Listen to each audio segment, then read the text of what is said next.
All right, good morning, sir. Thank you for letting me conduct this interview. This question and answer session with you is a pleasure and honor. My classmates will be extremely pleased with whatever guidance that you provide to us. First, let me introduce my classmates to a true pioneer, entrepreneur, a Virginia native, and University of Vanderbilt alumni, and Washington and Lee University Law School graduate. Father of two and husband to Kim. Mr. Porter Hardy IV, he is the mastermind behind Smarthmouth Brewing. The microbrewery produces about 100 plus barrels a month. They produce 4 flagship beers, but they also create a plethora of various seasonal flavors of beer each year. So thank you again. For being a successful corporate lawyer to brewing some of the finest beers, I understand that you was always passionate about brewing before you got into business. What sparked your passion? Yeah, so it's interesting. I graduated law school in 2004, and I'd worked for a few years before I went back to law school, so I guess I've always had a hard time figuring out what I wanted to do with my life. So I went to law school, and right when I graduated law school in 2004, I moved back here to Norfolk for a job, and my wife bought me my first homebrew kit. And since she was pregnant at the time, it was a good hobby because I could be at home, more so than, say, golf. And started brewing, and the mix of art and science in brewing really appealed to me because you've got the science, chemistry, and biology. And then there's the artistic side of it, kind of like cooking, what ingredients play well together. So it really just became my principal hobby, my escape from the world of being a corporate lawyer was to come make beer on the weekends or read about beer or try other beer and just kind of figure out what's going on in beer. And about 6 years into being a lawyer, I guess my entrepreneur gene went off, and I looked at all kinds of other, or at least I knew I needed to change careers. Being a contract lawyer wasn't for me. So I looked at all kinds of other crazy things, and I guess opening a brewery seemed the least crazy to my wife. Nice. So I'm a salesman too, I guess. Right. But anyway, so I being a lawyer, I dotted all my I's and crossed all my T's. I spent about a year or so, after work, coming home, putting the kids to bed, and then working for a couple of hours. Late at night, putting the business plan together, doing research, trying to see if it would work. And then I went out and approached investors, and got investors, found the spot, found a brewer, and then started building it. Right. Your methodical approach to your business plan and your ultimate passion and open up your own brewery, did that come from the lawyer side, or did that come from just people guiding you the right way? The methodical aspect of it probably came from the training as a lawyer. I had been a project manager before being a lawyer, so I guess there was some of that in it too. But the being a lawyer, you kind of have to. I was trained to think from the beginning to the end and all the steps in between. And also, I had to convince myself and convince my wife that I'd put all the necessary energy into this to give it the highest percentage chance of success. Right. And information is very powerful. I like to make database decisions. Now, as a small business owner, you don't always get to do that, or you may have very small data or flawed data, but I always at least try and get what I can. Right. So that's a long-winded answer to yes, it probably came mainly from being a lawyer. That part of the whole thing.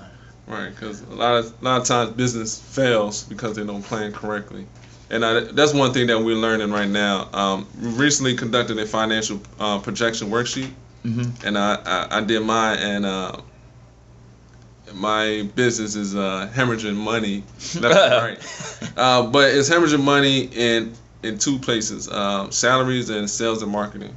Right. How do you control that? That's interesting. The brewing industry has really high barriers to entry, so it's really expensive to start a brewery. Mm-hmm. The capital equipment and stuff is really expensive.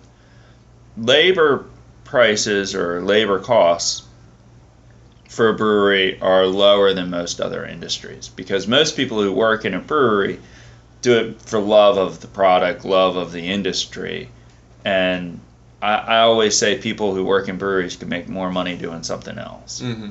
Like, part of the reason to go be a lawyer is you make money. Part of the reason people stay, even if when they're unhappy, is because you make good money. Mm-hmm. Sometimes you have to pay people a lot to do a crappy job.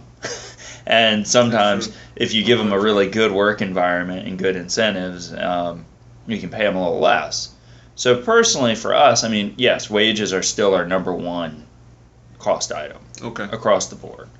But it's not as bad as it could be in other industries. And sales and marketing, we've been really fortunate in that most of our marketing is Facebook and social media and Twitter, so it's free. Nice.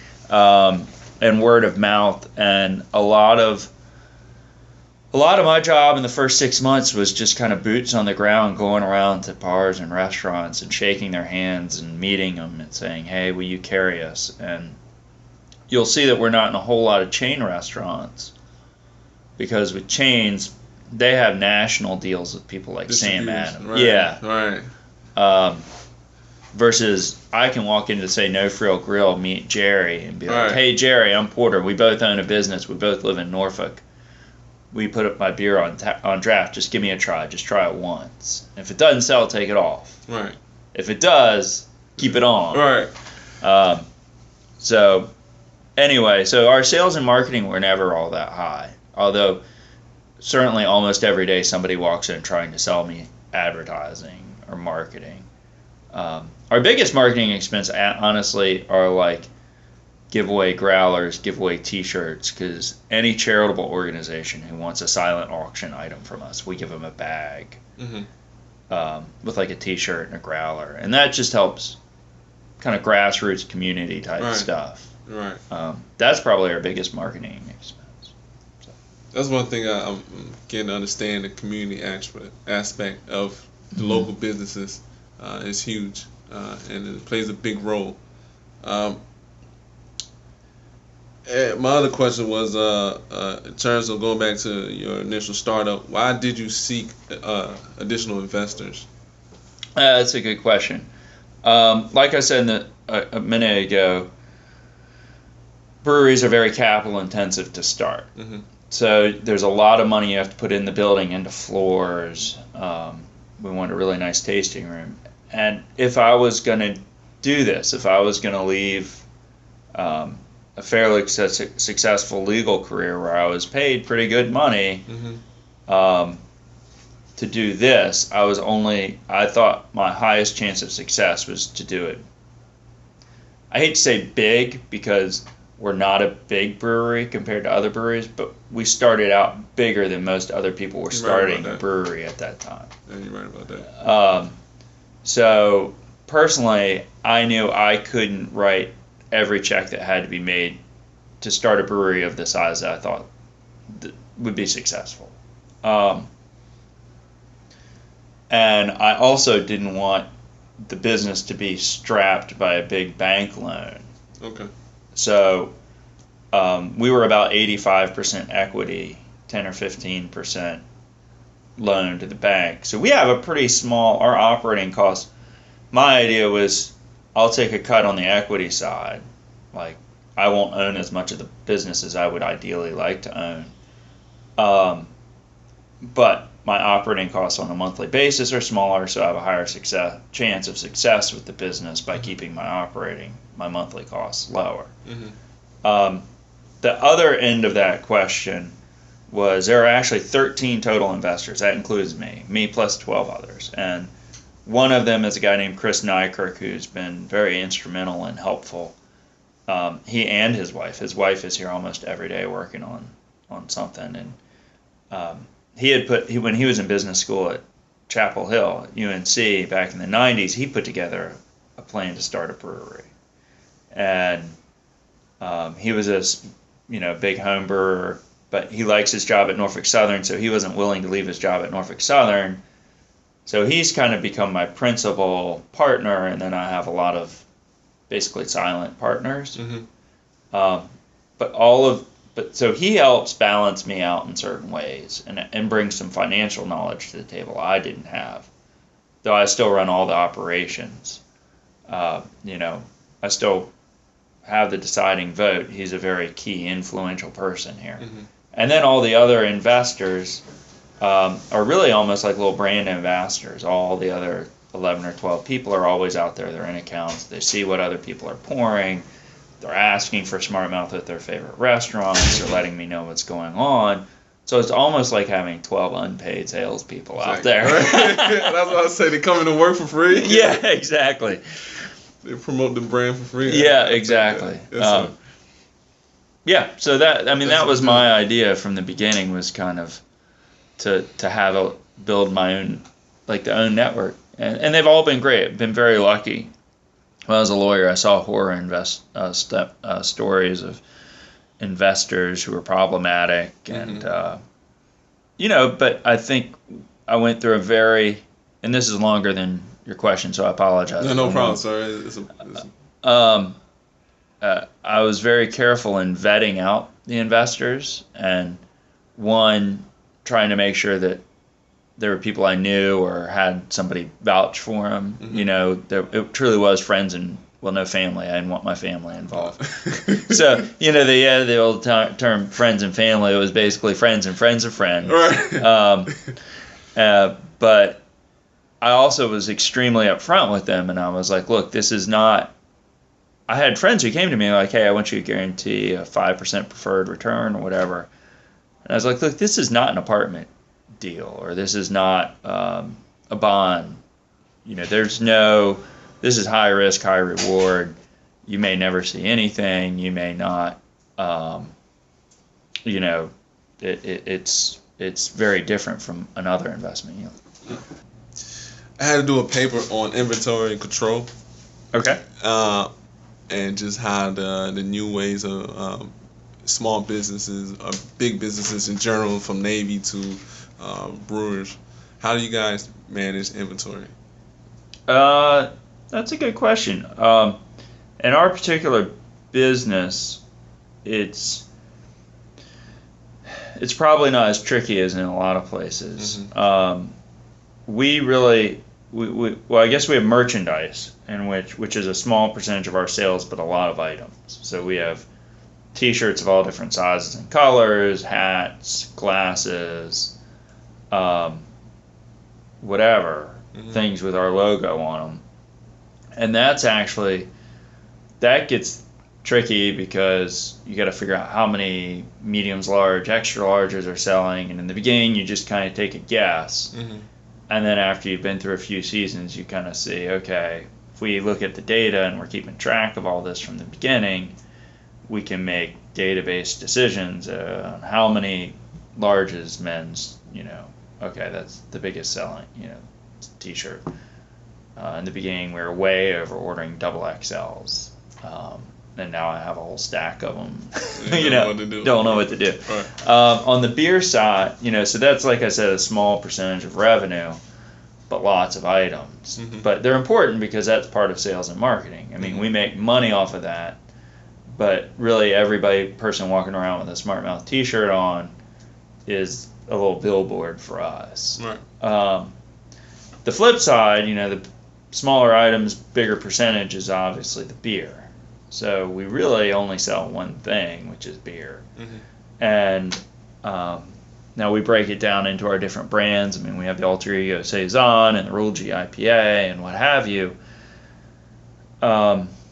We are fortunate enough that we're growing so fast. I mean, we grew fast. We sold more last year in our first calendar year than I projected. And this year we'll more than double. We've expanded by 50% production-wise once this year, and we'll expand by another 75% in August. So our product doesn't stay here very long. pretty much as soon as we make it, the distributor picks up twice a week. It's either out on Tuesday or Friday. Okay. So we get a little bit in there, but we don't have a whole lot of float. And fortunately, in Virginia, by law and alcohol, they have to pay you pretty fast. So we get our checks within 7 days of when they pick up the beer. So we don't have a big AR problem like a lot of other businesses do. Right. We don't have to collect money from very many people or very often. Where we have an inventory problem is things, well, one, we started canning our beer last month, and that has taken off far more than we ever wanted, or not wanted, far more than we expected it to. So we just don't have enough beer To supply. So yeah, so supply is lower than demand, and short term, sure, we could raise our prices. I mean, we all know Econ 101. We could raise our prices to come into equilibrium, but I think one, there'd be pushback in the market, and two, we've chosen to spend the money to increase our capacity so we could increase our supply to try and meet demand without changing our price. It just takes some time, and we're in that stage right now. Like the guy I just had to go talk to, a restaurant wants one of our beers and it's out. Like there's not in it. I mean, we've got some for our own tasting room, but they're gonna run out in like a week. And I was like, they can't have that. They can't have like my last 2 kegs of it. Wow. Because we'll run out of that beer here. That's a good problem to have, though. It is, but now it's almost like customer management going around being like, I'm sorry, or running out of beer. Right. Normally, what we're trying to allocate our supply to, our inventory to draft lines, because we're draft only for 1.5 years before we started canning. So those people have priority, and cans are now a secondary thing. So if a grocery store starts carrying cans, they've only been carrying them for a month. If they run out, they're probably not going to yank our shelf space as fast as a bar owner will yank our draft line. That's just a reality of the business. Gotcha. Anyway, I'm not sure if that's exactly what you meant, but that's our inventory problem, Right. is we don't have it. No. Like I said, that's a good thing. Yeah. And talking to O'Connor, he had an issue, and I did some research. Issues with becoming with the distributors, distributors consolidating and not working with the local breweries. Yeah. Do you have the same issue, or? We have issues with distributors in that, in Virginia by law, and most states are like this, it's called the 3-tier system, which Exactly. is, the distributor, basically, once we sign with them for an assigned geographic area, we can only sell to them. Outside of what we sell here in our tasting room. Right. We get full value for that or whatever. But whatever we sell to anybody else has to go through one distributor in one geographic area. And breaking those contracts by law is extremely difficult.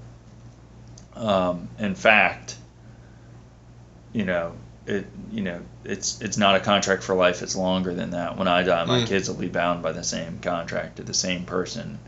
And there's certain ways to get out of them, but they are very difficult and expensive to get out of those contracts. So it is, it is hard, because here you are in the beginning, you're like dating these people, and it's kind of like you're dating them, and they put on their best face, and then you sign, and you're married, and you can't get out of it, and sometimes they show you a different face. Right. Versus if we sold cereal, we might have a contract with somebody, but it might be like a 3-year contract or a 4-year contract, and we could try and negotiate. We would have a lot more leverage than we do. Exactly. They hold a lot of leverage. That's why I'm getting out of it too. Yep. Yeah. So in that regard, we have. Yeah. Gotcha. And where do you see yourself in 5 years? I know you're expanding. How are you going to buy a new building, or how's the infrastructure going to work out? Yeah, that's a good question. we think about that a lot because where I thought we'd be in 5 years a year ago and where we might be in 5 years now are different. Right. You know, being a real estate lawyer prior to this, you know, I drafted a lease with some outs in it so I can, you know, it's a long-term lease, but we have a couple of times where we could get out of our lease. Because really I would like to own the building, but my landlord's not interested in selling.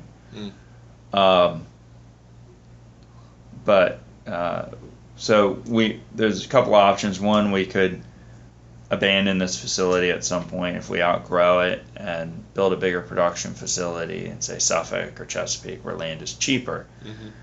The problem with that would be we have a lot of business in our tasting room here. It's kind of become a community meeting spot. So I would hate to move outside of like our little neighborhood area too. Another option would be if we get really big, and I don't want to ever get but so big. Like I don't ever want to be bigger than I can't drive 6 hours and see my beer. You know, like I don't want my baby to ever be too far away. And I think breweries are popping up everywhere right now, and local beer is a big thing. And I think it is a trend instead of a fad. But I think, in my view, going forward in the beer industry, the local guys will grow and prosper, and then there'll be a few national big guys. But, like, I don't think the business model of me trying to sell beer in Michigan or California is going to hold out in a few years.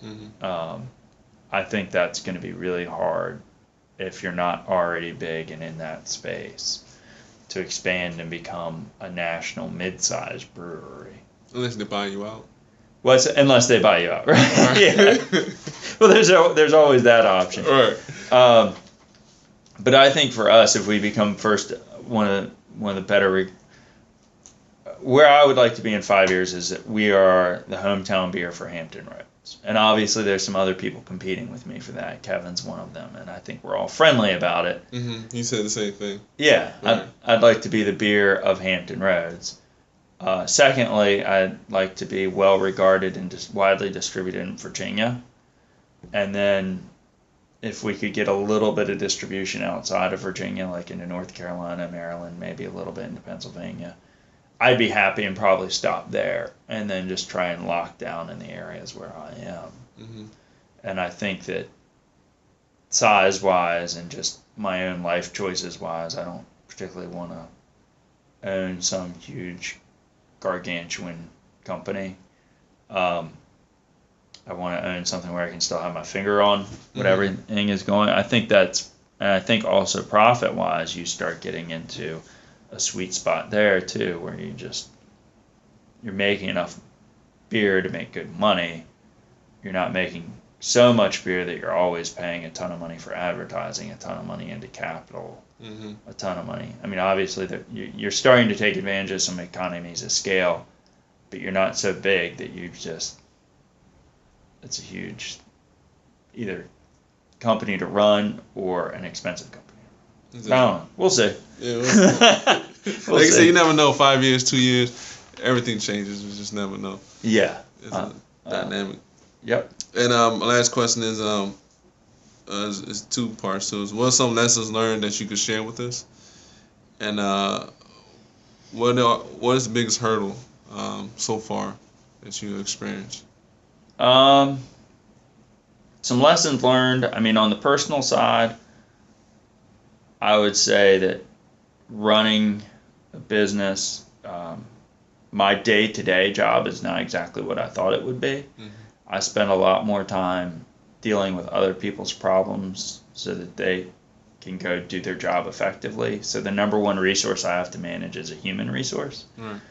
I did not anticipate that taking up so much of my time, which is fine. I think I've had to grow personally a lot to try and become a manager. I don't think it's necessarily innate in me. I'm better at sort of the vision of things and some of the finance things and some of the sales things. the managing people thing has been, I mean, that's sort of been both. That's been, I guess, an unexpected. I hate to say hurdle because I feel like I'm coming out the better at the other end of it. Mm-hmm. But it was not. It was unexpected. And then some of the hurdles. I mean, we have a beer named Murphy's Law because everything. Well, that's what I got last time. So. It was it, yeah. When we first started, everything that could break broke. Will go wrong, right? So I'd also say be very wary of used equipment. We have some used equipment that if I'd do it over again, I may have bought new. But then again, it was lower cost, so it allowed us to put money into other things. It allowed us to kind of become successful. But yeah, so some of the big hurdles we had were permitting. You know, everything that has to involve the city takes a lot longer and is a lot more expensive than you think. Construction much more expensive and took longer than I thought. A lot of equipment issues that we had to overcome. We've had trademark issues. So there's a lot of unexpected hurdles that, you know, one, when you put your business plan together, put a big slush fund in there of overage. Right. I thought I had about 20% extra money than I needed, and it turned out I still didn't have enough extra money at the end of the day. But you can't make it too big because you'll spend whatever money you have. Exactly. So sometimes... Work around it. Yeah. And we've done 2 capital raises since we started. Some of that was because things were more expensive than I planned, some of the build out and stuff. Most of it was for unexpected growth that we needed to get some more money so we could grow. But sometimes I've purposely operated on a tight budget because it makes you be disciplined to some degree. So yeah, I mean, I would say, you know, there's to condense all that down. I mean, there's the personal lessons learned of be ready to handle other people and deal with their problems and try and learn how to effectively manage. And I mean, a machine will do whatever you tell it to do. People aren't the same thing. And, exactly. And as you said in your thing, wages can bleed you dry. Right. They're our biggest expense. So you better manage them effectively. And then the other is, I mean, just make sure that there's a little extra cash in there because if things will break and things will go wrong. Murphy's Law. Murphy's Law. Yes, sir. All right. Thank you. Yes, thank sir. You again. Yeah, thank you. Appreciate it. Yeah. Yes, sir. Yeah.